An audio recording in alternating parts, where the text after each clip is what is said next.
Bienvenue dans Tendance Inno, un podcast proposé par DocaPost, acteur référent français de la confiance numérique. Notre objectif, vous partager les enjeux et tendances du numérique autour du Web3. Dans cet épisode, nous parlerons plus particulièrement de la thématique du droit. Comment évolue-t-il au contact du Web3 ? Nous sommes Marina Dato et Alex Wattenberg, cofondatrices de WAGMI Trends. Aujourd'hui, sur notre plateau, nous accueillons deux invités de choix qui vont nous parler de leur parcours, de leur expertise et de leur vision du Web3. J'ai nommé Julie Jacob, avocat au barreau de Paris, fondatrice du cabinet Jacob Avocat, ainsi que Frédérique Ville, directrice générale de Digipost. Pour nous accompagner, Olivier Senot, directeur de l'innovation chez DocaPost, nous éclairera plus concrètement sur ce sujet et les enjeux associés. Nous espérons que cet épisode vous offrira de précieux enseignements et de nouvelles perspectives. Sans plus attendre, mettez vos écouteurs et plongeons ensemble dans cette nouvelle exploration. Olivier, c'est à toi. Merci Julie de votre participation sur cette thématique absolument centrale dans l'univers du Web3, un océan bleu du droit ou un casse-tête d'adaptation de l'existant. Plongeons-nous avec vous dans cet univers complexe et structurant pour la filière. Avec joie, merci de votre invitation. Il y a tellement de choses à dire.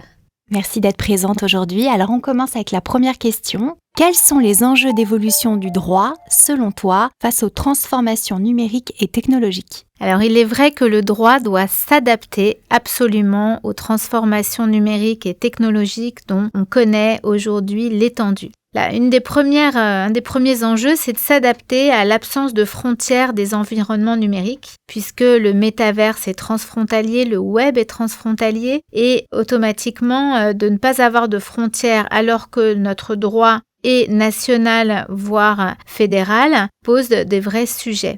Je pense par exemple à deux thèmes très importants qui sont d'une part la protection des données personnelles, qui est très protectrice de la vie privée en Europe, avec le fameux RGPD dont tout le monde parle, et qui a une approche protectrice de la vie privée des acteurs européens, des consommateurs européens, versus les États-Unis où on a une réglementation sur la privacy beaucoup plus sectorielle au niveau fédéral et au niveau des États qui peuvent se contredire. Et donc, on peut avoir des soucis d'insécurité et de juxtaposition de textes qui peuvent être contradictoires.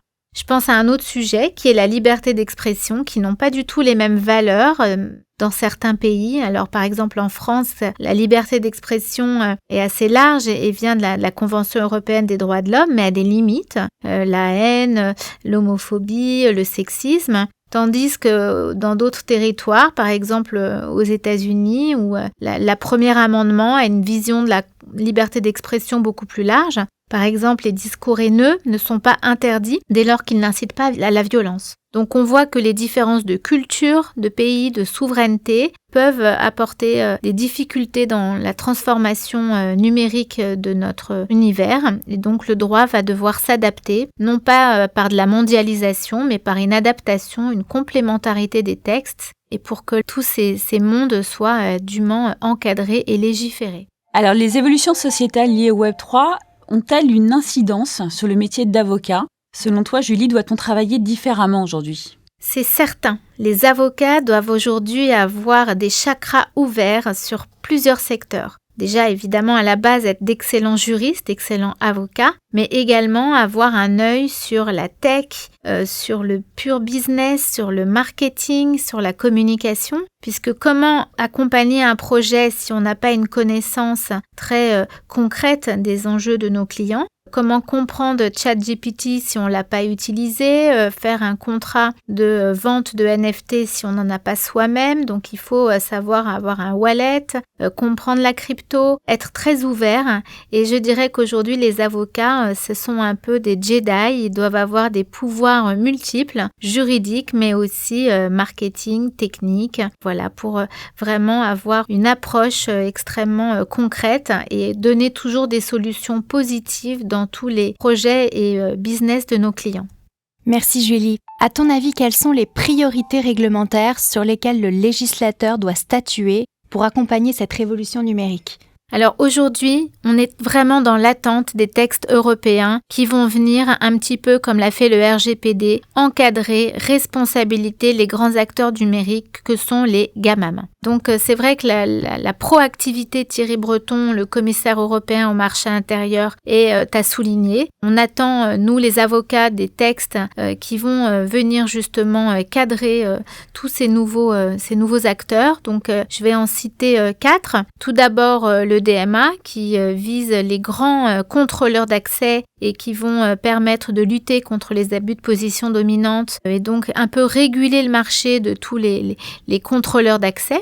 Et ce texte va entrer en vigueur entre 2023 et 2024. On a également le DSA, très attendu sur l'aspect contenu et qui va faire peser des obligations aux opérateurs en ligne, donc les FAI, les plateformes, les marketplaces. Et donc, ça va nous apporter, nous les avocats, des outils concrets sur la transparence, la communication des données et surtout la lutte contre les contenus illicites qui est extrêmement compliqué à mettre en œuvre aujourd'hui en France pour des raisons de justice qui n'est pas tout le temps adaptée et d'absence de réaction des plateformes que je regrette véritablement. Le troisième texte vise tout ce qui concerne la réglementation sur l'intelligence artificielle, sur lequel on travaille beaucoup sur le côté éthique, mais l'aspect juridique et privacy est essentiel. Je pense par exemple là au sujet des JO, où il va y avoir un sujet de contrôle, de vidéosurveillance avec des vrais enjeux au niveau de la CNIL et de reconnaissance biométrique. Et enfin, le quatrième texte qui est le fameux règlement MiCA qui va venir encadrer la réglementation sur tous les cryptoactifs, la lutte contre le blanchiment, la fiscalité et justement la prévention des abus de marché sur tous ces cryptoactifs. Donc on est en attente de textes qui viennent de l'Europe et qui vont arriver sur la réglementation française dans les mois, voire années qui viennent. Merci Julie. Nous vous le disions en préambule, nous avons le plaisir d'accueillir Frédérique Ville, directrice générale de Digipost. Bonjour Frédérique. Bonjour. Frédérique, pouvez-vous nous partager sur quel projet Web3 vous travaillez actuellement au sein de Digipost, d'une part, et d'autre part, nous dire quel est votre point de vue sur les problématiques légales autour du Web3 au prisme des enjeux de Digipost. Déjà, Digipost, c'est un service qui permet aux organismes et aux particuliers d'envoyer et recevoir des informations avec la garantie de traçabilité. C'est-à-dire qu'on peut garantir que ce sont des informations authentiques. Donc il existe un wallet Digipost. Oui, on peut dire que Digipost est un wallet de données personnelles. Et d'ailleurs, ces premiers cas d'usage nous ont permis de travailler sur le statut des données personnelles. Qu'est-ce qu'une donnée personnelle dans le Web3 ? Comment s'assurer qu'elle n'est pas exploitée sans le consentement de son propriétaire ? Avec Archipel et l'INATBA, nous avons particulièrement travaillé sur ce sujet. Par exemple, en ancrant dans la blockchain l'empreinte d'un document, nous ne stockons aucune donnée personnelle sur la blockchain.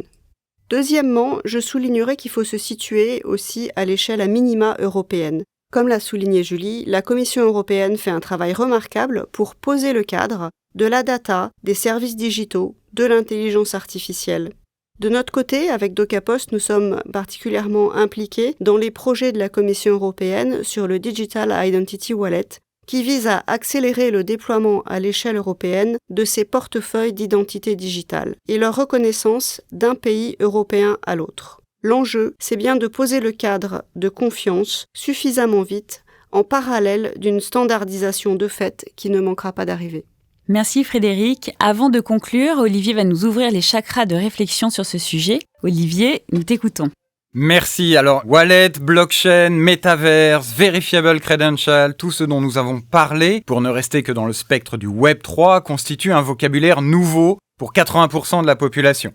Comme l'était au début du siècle dernier les mots avion, voiture ou conquête spatiale. La révolution industrielle à l'œuvre précède au concept de droit, comme le code de la route ou la régulation aérienne sont arrivés après les premières voitures et les premiers avions. Et nous sommes dans cette phase extraordinaire de l'évolution humaine, du changement de vocabulaire, mais aussi de paradigme, voire de société. L'histoire ne se répète pas, elle bégait, disait un grand homme, mais au crépuscule du premier quart de ce nouveau siècle, elle s'accélère et le temps se compresse entre deux innovations majeures et structurantes pour les citoyens. Le droit évolue par nature avec un temps de retard. Acceptable il y a 100 ans sans que les citoyens n'en soient affectés, cette différence de vitesse influe désormais directement sur lui, subissant les assauts de la big tech, toujours plus sophistiquée, conduisant le citoyen à cliquer sans en comprendre la portée ou les conséquences d'un poste cruel caché derrière un pseudonyme équivoque. En 2030, selon la Commission européenne, 80% des citoyens utiliseront le wallet pour s'authentifier auprès des administrations et des services privés, c'est-à-dire dans 7 ans. 2030, 300 millions de personnes seront passées du login mot de passe au partage de verifiable credentials. Sans remettre en cause notre capacité collective à embrasser avec enthousiasme le changement, surtout lorsqu'il est promu par l'autorité européenne, il est légitime de s'interroger sur la place du droit vis-à-vis de l'anonymat sur les réseaux. L'anonymat est-il un droit ? L'identité multiple, anonyme ou pseudonyme est-elle un droit ? La politique publique n'aurait-elle pas un rôle majeur à jouer ? Le concept de pseudonyme opposable ne doit-il pas se poser la question au sein d'un espace public de la définition du nouveau contrat social numérique à l'échelle européenne, mettant le citoyen au centre de l'attention ? Alors anticiper l'avenir par le droit ou anticiper le droit de l'avenir, vous avez 4 heures. Et voilà, cet épisode touche à sa fin. Nous espérons que cet épisode vous aura apporté de nouvelles connaissances sur les enjeux légaux liés à la révolution numérique Web3, ainsi que de nouvelles perspectives de compréhension. Nous remercions chaleureusement Julie Jacob, Olivier Senot et Frédéric Ville pour leur participation et leur expertise. Nous espérons que vous aurez apprécié cette discussion aussi passionnante qu'enrichissante. N'oubliez pas de nous suivre sur les réseaux sociaux de DocaPost et de WAGMI Trends pour être informés des prochains épisodes. Tendance Inno, c'est fini pour aujourd'hui, mais n'hésitez pas à nous envoyer vos commentaires et bien sûr à partager cet épisode s'il vous a plu. Nous serons ravis de vous lire et de vous répondre. Merci de nous avoir écoutés et à très bientôt pour un prochain épisode avec un leader du Web3. Retrouvez cet épisode sur le site de DocaPost ainsi que sur toutes les plateformes de podcast.